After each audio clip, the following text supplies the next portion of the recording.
Like it starts in solar lanterns, and a lot of people thought that was like what the market was, but that's not where it's going. So where it's going is everybody produces their own power, and your power is an asset rather than an expense. If I could be that CEO that like my company plummets off the cliff, and I was like, that was amazing. I would still work with you. With you in a second. Like then you know you've actually done your job. I don't know if you all know this or not. Xavier is a serial entrepreneur. Off-Grid is absolutely not his first company. So maybe we could just start there. How many companies have you founded or co-founded?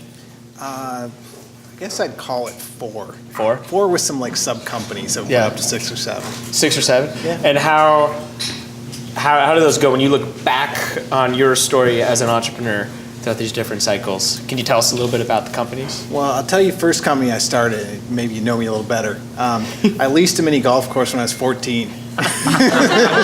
So I was pissed that I was not of legal working age. I wanted to earn some money. Yeah. And so I talked my tennis coach into, he was the Parks and Rec director in my small town. He had this mini golf course that would just lose the money every year because they'd pay some kid to sit there and collect, fares, and no one would ever go. Nobody put any love or effort into it. And so he's a smart guy. I always thank him for this. And he said, look, I'm not gonna, because I originally talked to him, hey, can I work there? And he said, no, but you seem like a creative guy. So you run the place and you give me 10% of whatever you make. No way. Oh, wow. You're 14? Yeah, I'm 14. Whatever else, you can keep it. Yeah, how'd you do? I tripled revenue. Nice. Triple revenue from 0? Yeah, I think I made about $4 an hour, but the lesson was there. Yeah. The lesson was there. The smartest marketing thing we ever did is we gave out these coupons that said, free mini golf course or free round of mini golf if you buy this. You had to peel off the sticker. And it was, or actually no, I think it was buy a mini golf round for $1 and get blank for free. And it would either be like another round of mini golf, or it'd be like a can of soda that would cost us like 20 cents or 30 cents. And so anyway, you give these out to all these kids, and then they just like go run into their parents. And and the other thing, and their parents were like, okay, here's $1, go go do this. And whatever we'd give them would be like really low marginal cost, mini golf course. The other thing I did was sell family passes for about $20. The reason I did that was so the mini golf course would always look busy rather than not busy.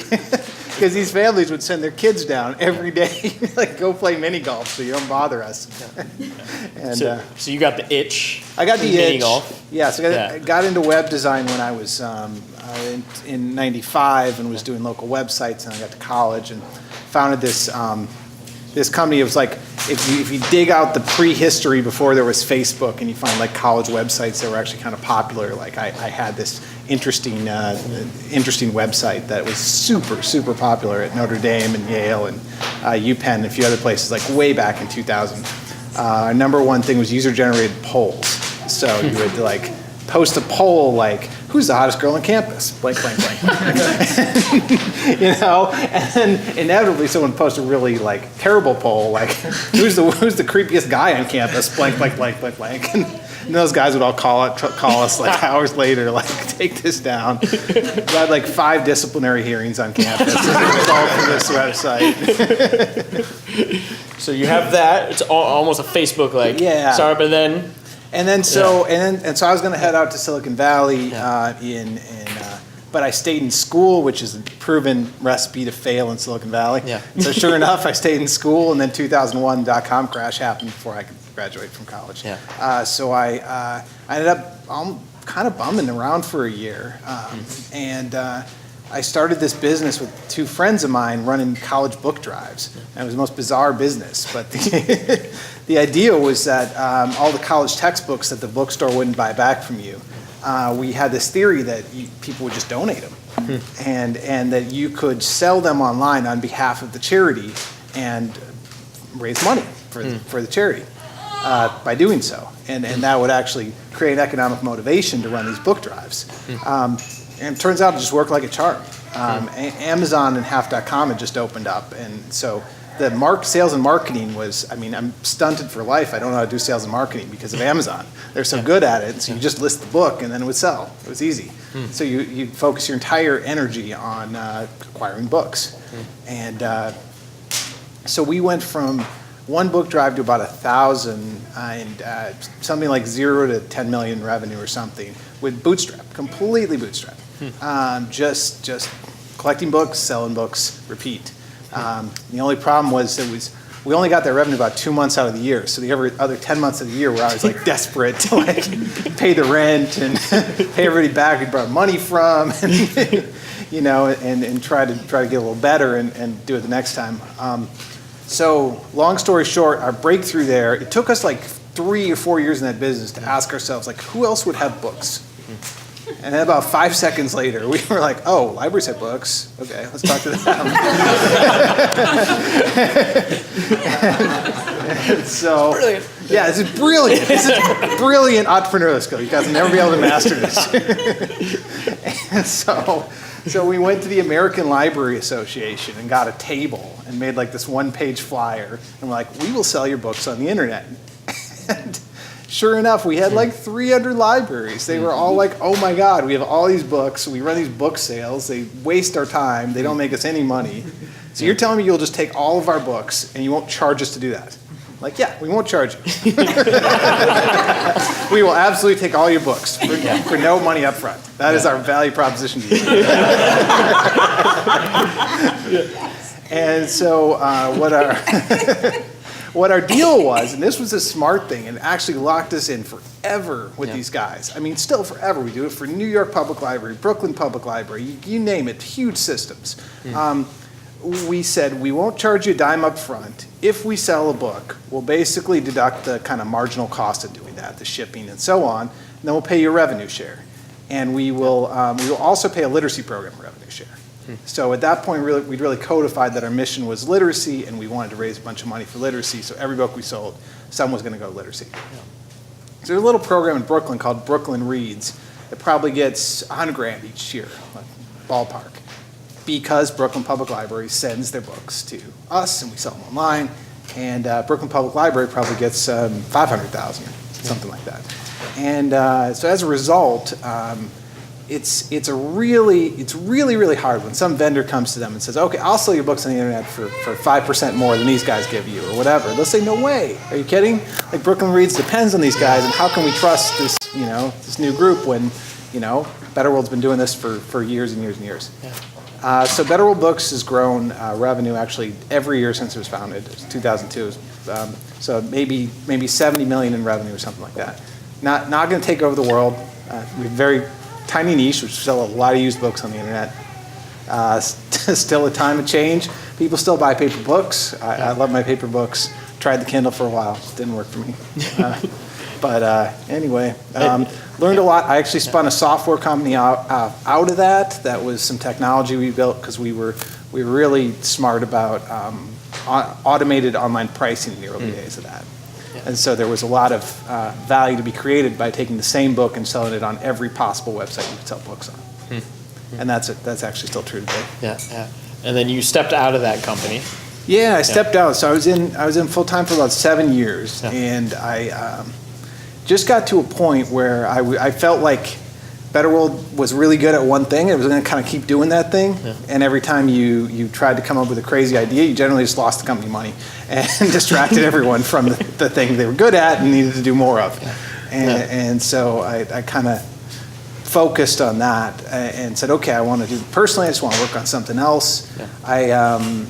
It was also challenging business because we do have a direct-to-consumer website, and I run into customers every now and again. We do sell millions of dollars direct to consumers, but it's really hard to compete with Amazon for selling books on the internet. They're pretty good at it. Yeah. So, we carved out a little niche, but it was never going to be a business where we just go straight to consumer. And then on the impact side, we were donating. We became the biggest book donor to Africa, the biggest children's book donor in the U.S., still are, and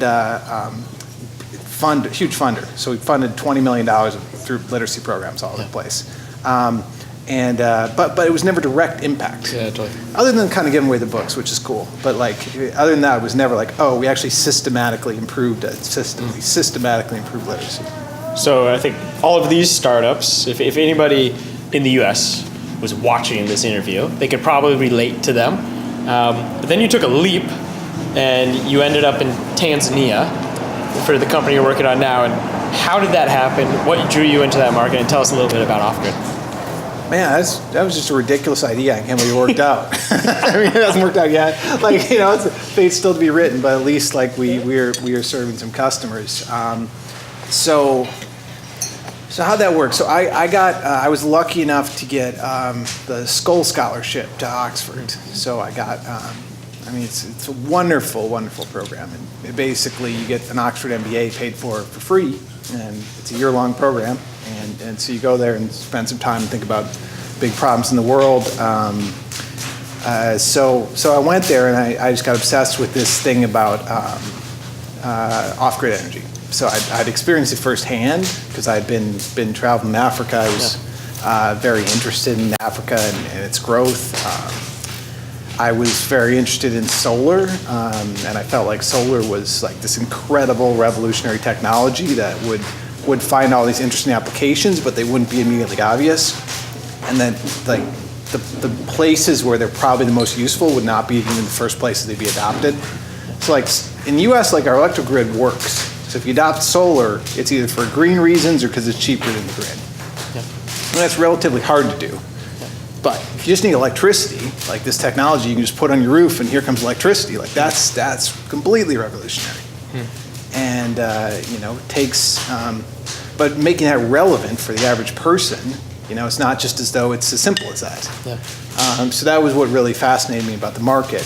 And it was very, very early on in that when I got interested in it. And really our friends at D-Light were one of the pioneers. Yeah. Just, nuts what they had to do with the technology at the time.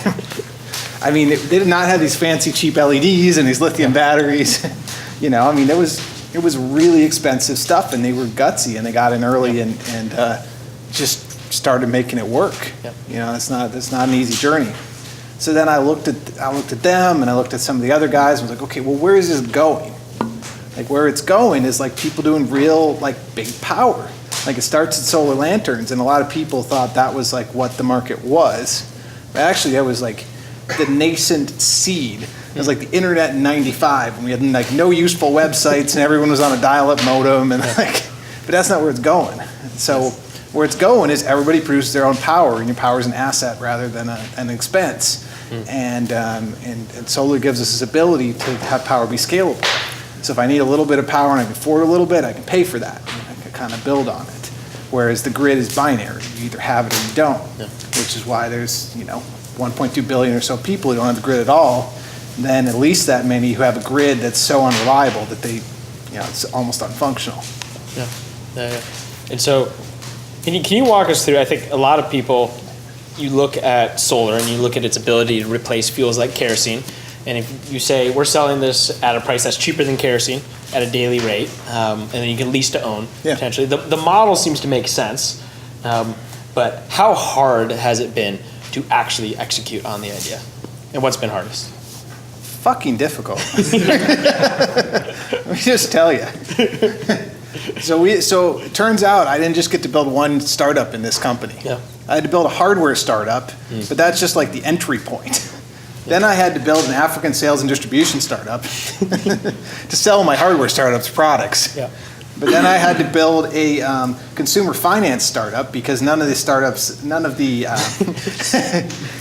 this fintech startup needed to finance the products my hardware startup was selling to the African consumer through my sales and marketing startup. Yep.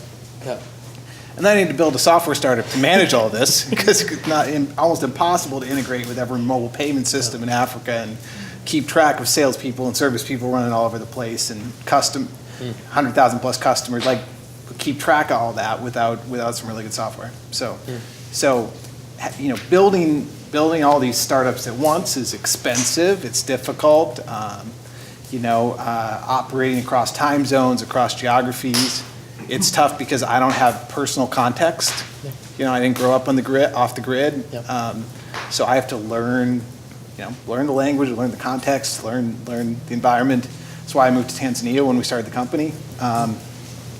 So, I felt it was important enough to just pick up and give myself a massive pay cut and, take some seed funding and go just try to figure it out. So, we landed there with yes, a business plan, but that almost got thrown out in day one. Yeah. No technology, no nothing. Yeah. And our first 100 customers were literally, we bought off-the-shelf solar equipment. We set up a little kiosk in one part of town, and then we had our prepaid hardware was a large Maasai guy. So this guy would walk around every month and collect money from you, and he'd take your solar system back if you didn't pay. This is simple but effective proof that it could work. Prepaid hardware would be effective. Yeah. We'll kind of move out of the company context, but what do you wish you had known at the start of starting Off-Grid that you know today? What Bruce just said, spoke to me. Yeah. I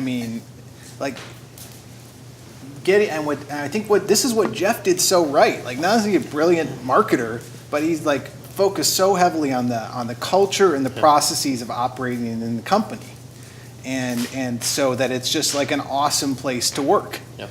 And so I haven't always gotten that mixture right.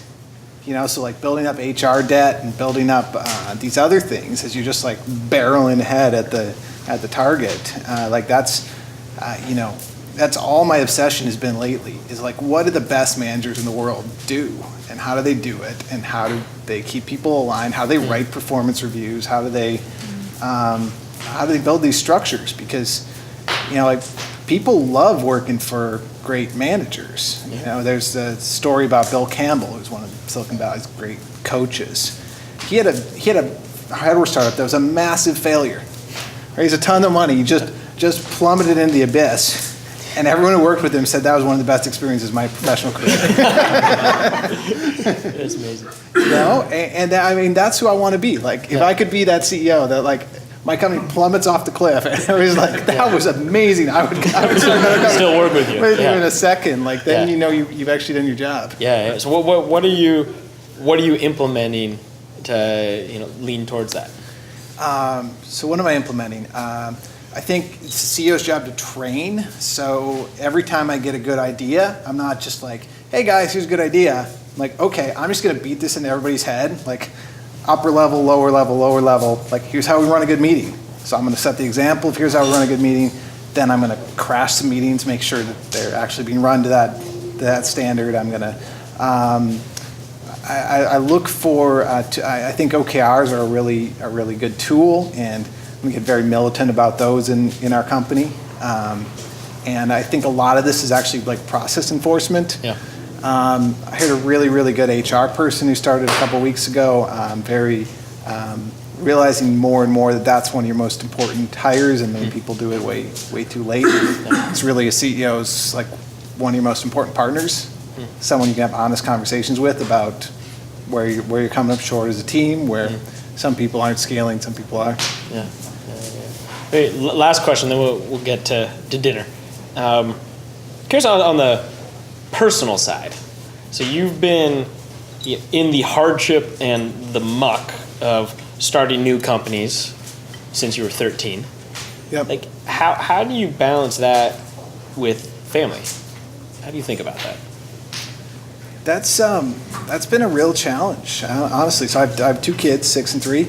I have a wife I adore, who's also a venture-funded entrepreneur, which is a completely ridiculous choice. Don't do that. And so, I think the only practices what I can say is you have to choose in life. So there's some things I'd really, really like to do that, hang out with friends or watch sports, that I just don't do. Yeah. Ever. Not just I shouldn't say I'd never ever hang out with friends, but pretty rare. And that sucks. I would like to do that at some point in my life, is, spend a bunch more time with my buddies, but I just don't do that. I don't go to Notre Dame football games. Went to school there and all my buddies go. Yeah. And so I think the more you get really realistic about what you say no to, and the more you get realistic about intentionality of your time. so that I'm not just, oh, we're kind of sort of hanging out as a family. Totally. But no, we're having family dinner, and we have it like from 6 to 7:30, and Yeah. I'm dad who cooks, so I cook the dinner, and like, you know, I think just doing that practice, and my kids seeing me as that role, maybe makes up for some of it, not all of it. I really respect people who take off from this crazy life and spend a bunch of time with their kids too, because that's important stuff, and I don't think I get as much time as I would like, for sure. Xavier, thank you for being honest. Thank you for being the first entrepreneur who's done this.